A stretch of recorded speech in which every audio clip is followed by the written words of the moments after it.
मुझे नहीं पता कि कौन फैजू है, उनके आंसू इस बात के गवाह हैं। नहीं समझता कि उनके बारे में किसी तरह की कोई टिप्पणी करो। इसको मैं कहूँगा कि मेरा उससे इमोशनल अटैचमेंट नहीं था। डॉक्टर्स ने कहा जाना चाहिए, नहीं जाना चाहिए। मैं कहूँगा कि मैंने 4 हफ्ते की जो जर्नी की है, मैं पहले जब गया था तो मेरी फ़िज़िकल कंडीशन बहुत ख़राब थी। आपने सब देखा, मैं व्हीलचेयर पे वहाँ पे चल रहा था। 15 दिन हुए थे, मुझे हिप रिप्लेसमेंट सर्जरी हुई थी। बहुत डबल माइंडेड था। कुछ डॉक्टर्स ने कहा जाना चाहिए, नहीं जाना चाहिए, लेकिन उसके बाद भी मैंने जाने का निर्णय किया। मैं थैंक यू कहना चाहूँगा मेकर्स को, जियो सिनेमा को, एंडेमॉल को, जिन्होंने वाईकॉम 18 को, जिन्होंने मेरी मदद की वहाँ पर। और जब मैं घर में गया तो मुझे ऐसा लग रहा था शायद मैं 2 दिन रहूँ, हफ्ते भर रहूँ, लेकिन 4 हफ्ते वहाँ पर बिता के आया हूँ। बहुत कुछ सीख कर आया हूँ, बहुत कुछ सिखा कर आया हूँ। उम्मीद है कि जो सिखाया है, मेरी सीख लोग याद रखें, अपने अनुभव, मेरे अनुभव का इस्तेमाल करें, और जो मैंने सीखा है वाकई में उसे मैं ज़िंदगी भर याद रखूँगा। जब आप घर से बाहर आ रहे थे तो काफ़ी ज़्यादा घर के अंदर लोग रो रहे थे, रणवीर, कटारिया और शिवानी। तो सबसे ज़्यादा इमोशनल अटैचमेंट किसके साथ आपको हुई है? देखिए, मेरे साथ सबके साथ इमोशनल अटैचमेंट है। ऐसा कोई नहीं है जिसको मैं कहूँगा कि मेरा उससे इमोशनल अटैचमेंट नहीं था। सब लोग मेरे पास आते थे, अच्छी बुरी बातें करते थे, अच्छी बुरी बातें सुनते थे, सुनाते थे। हमारा एक रिश्ता था और वो रिश्ता समय के साथ डेवलप हुआ है। एक में ना बड़ा वक्त होता है, एक छत के अंदर रहना इस डिजिटल युग में, ना टीवी देखना, ना फ़ोन आपके पास, हमारे पास है था भी तो वो एक सर्टेन टास्क के लिए था, बाहर वाला के लिए वो फ़ोन दिया गया था। तो ऐसी परिस्थितियों में कोई रह सकता है, हम तो इसके बारे में, मैं तो इसके बारे में सोच भी नहीं सकता कि बिना टीवी पे न्यूज़ देखे मैं रह भी सकता हूँ या नहीं रह सकता हूँ। लेकिन ये 1 महीने का वक्त हमने साथ में गुजारा है। मुझे ये लगता है कि मैं वहाँ पर ट्रॉफ़ी जीतने नहीं, दिल जीतने गया था, और ट्रॉफ़ी जीतना मेरा मकसद कभी था ही नहीं। मैं दिल जीतने गया था, और वाकई मुझे अब ऐसा लगता है कि मैं वहाँ पर कई दिल जीत कर आया हूँ। उनके आंसू इस बात के गवाह हैं। दीपक सर, आपसे जानना चाहूँगी, जैसे कि आपने कहा नॉमिनेट घर से बाहर आ चुके हैं, बट कहीं ना कहीं अभी भी रवि हाँ सर, तो अभी भी उस टास्क, जो फोन का टास्क हुआ था, उसमें आपने उन्हें सेव किया था, कहीं ना कहीं उन्होंने आपको नॉमिनेट कर दिया। कहीं ये लोग जहाँ बोल रहे थे कर्मा रिफ्लेक्स हुआ है, इस पर आप क्या कहेंगे? मैं सिर्फ इतना कहना चाहूँगा कि मुझे किसी से इस बात की नाराज़गी नहीं है कि किसने मुझे नॉमिनेट किया, किसने नहीं किया। बिग बॉस के घर में मुझे कोई परमानेंटली नहीं रहना था। 4 हफ्ते बाद नहीं तो 6 हफ्ते बाद शो ख़त्म होना था और मुझे बाहर आ जाना था। ये बात ठीक है कि मैं 4 हफ्ते बाद नॉमिनेट हुआ, ये भी ठीक है कि रणवीर ने मुझे नॉमिनेट किया।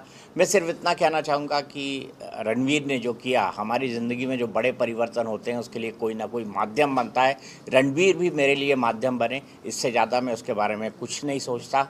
हाँ, अगर कोई कर्मा की बात कहता है तो मैं कहूँगा कि ये मेरे अच्छे कर्म हैं कि मैं इस विपरीत हालात में भी बिना किसी बड़ी मुसीबत के बिग बॉस में एक महत्वपूर्ण महीने बिता कर आया हूँ, और मैंने वहाँ से काफ़ी कुछ सीखा है। सर, आपसे अदनान बदतमीजी से बात किया था तो आपको कितना हर्ट हुआ था उस टाइम पे? मैं इस लायक उनको नहीं समझता कि उनके बारे में किसी तरह की कोई टिप्पणी करूँ। क्या बात है सर, अकॉर्डिंग टू यू सबसे स्ट्रॉन्ग कंटेस्टेंट्स कौन लगते हैं इस समय बिग बॉस हाउस में? मेरे ख्याल से बिग बॉस के घर में इस वक्त जितने भी लोग बचे हैं वो लोग बड़े काबिल हैं। जो अच्छा खेलेगा वो जीतेगा, और मुझे लगता है सभी इस काबिल है। अगर कोई हारेगा और जीतेगा भी तो उन दोनों का फासला बेहद कम होगा। सर, आपने रिश्तों की बात की, कहीं ना कहीं वही आपके बाहर आने का कारण नहीं बना, तो क्या आपको नहीं ऐसा लगता है कि आपकी जर्नी जो 4 हफ्तों की रही है वो और लंबी हो सकती थी, बिकॉज आपको चाहने वाले काफ़ी लोग थे, बट रिश्तों ने आपको डुबा दिया?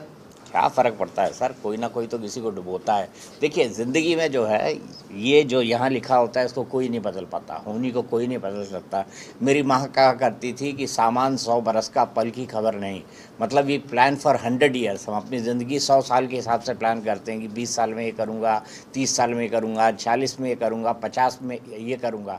लेकिन क्या हमारी ज़िंदगी में अगले पल घटने वाला होता है, इसकी हमें खबर नहीं होती। सर, दीपक सर, आपसे जानना चाहूँगी, जिस तरीके से हमने आपकी जर्नी देखी है बिग बॉस हाउस में, आपका हर किसी से अच्छा बॉन्ड रहा है। बाहर एल्विश और फैजू की काफ़ी फाइट हो रही है अदनान और कटारिया को लेकर, क्या जेन्युइन फाइट होती है उन दोनों के बीच में हाउस घर के अंदर? मैंने ये देखा नहीं, इस पर मैं कोई टिप्पणी नहीं करना चाहता।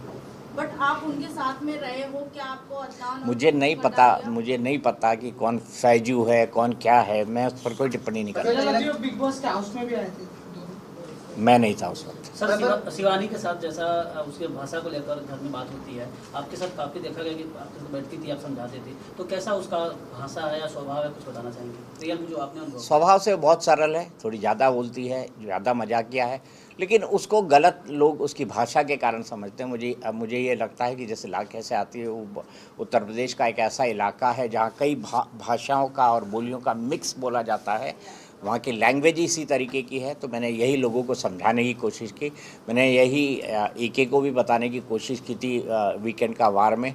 और मेरा ये मानना है कि शिवानी समय के साथ बदली है, सीखी है, और ये उसकी व्यक्तित्व में भी जल्दी दिखेगा। सर, आप अरमान मलिक फैमिली से भी काफी क्लोज रहे हैं, पायल सबसे पहले घर से निकल गई हैं और कृतिका अभी भी बनी है। ऑडियंस के अकॉर्डिंग देखा जाए तो कृतिका कुछ नहीं कर रही है, पायल सबसे ज्यादा स्ट्रांग बताई जा रही है। आपको क्या लगता है कृतिका और पायल में से कौन सा स्ट्रांग था और किसको घर में रहना ज्यादा डिजर्विंग था? मैं ऑडियंस क्या सोचते हैं क्या नहीं सोचते इसके हिसाब से किसी को वैल्यू जज नहीं कर सकता। आपके अकॉर्डिंग आप क्या देखते हो, दोनों के बीच में सबसे ज्यादा कौन स्ट्रांग था? मेरे हिसाब से दर्शक इसके बारे में डिसाइड करेंगे। सर, कटारिया के साथ जिस तरह रणबीर के साथ झगड़ा होता था और दोनों के विशाल को लेकर विशाल के साथ भी, तो उस पर आप क्या देखते हैं, कौन सही था कौन गलत था, कुछ अपना? मैं किसी को सही या गलत नहीं कहूँगा, मैं तो सिर्फ लोगों को ये कहता था कि अगर कोई बड़ी उम्र का है उसका सम्मान करो, अगर कोई छोटा भी आपको बड़ी सीख दे रहा है उसका सम्मान करो। यही बात मैं लोगों को कहा करता था और ज़्यादातर मौके पे लोगों ने, मेरे हाउसमेट्स ने, फेलो हाउसमेट्स ने इस बात को सुना। सर, कौन सा ऐसा कंटेस्टेंट था जिसके साथ आप रिश्ता नहीं रखना चाहेंगे? मुझे ऐसा कोई नहीं लगता।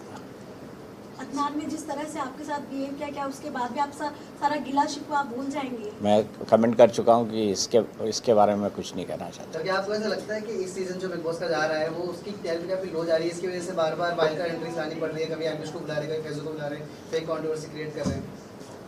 यार OTT की टीआरपी कहाँ आती है मेरे भाई, शब्द तो सही सोचो। आपने कहा था कि शिवानी से मिलने जाएंगे उसके घर, तो जाऊँगा बिल्कुल जाऊँगा। सर, बिग बॉस के बाद आपने मतलब आपके लाइफ में मतलब अभी क्या चेंजेस आए, आप इसके बारे में क्या कहना चाहोगे, या क्या चेंजेस आ सकते हैं, आपको क्या लगता है इसके बारे में? एक दिन में तो मुझे कोई चेंज नहीं दिखा। सर, आपने वेट कितना लूज किया, क्योंकि बिग बॉस इसीलिए जाना जाता है कि लोग अंदर जाने के बाद वेट तो जरूर लूज कर लेते हैं 4-5 किलो। अभी मैं अपने जो वेट स्केल है उस पर चढ़ा नहीं हूँ, लेकिन वेट मैंने जरूर लूज़ किया। सर, आप घर के अंदर थे तो आप फिजिकली फिट नहीं थे, तो कितनी परेशानी हुई आपको और कौन से लोग जो आपको सबसे ज़्यादा हेल्प किया? मुझे हर इंसान ने मदद की जो उस घर के अंदर था, चाहे वो मुझसे बात करता हो ना करता हो, मुझे पसंद करता हो ना पसंद करता हो, हर इंसान ने मेरी मदद की है, किसी न किसी रूप में मदद की है, और मैं सबका बहुत तहे दिल से धन्यवाद करता हूँ। Okay, thank you. Sir, top 3 में कौन हो सकता है आपके हिसाब से? मेरे हिसाब से टॉप 3 में मैं खुद हूँ। तारा।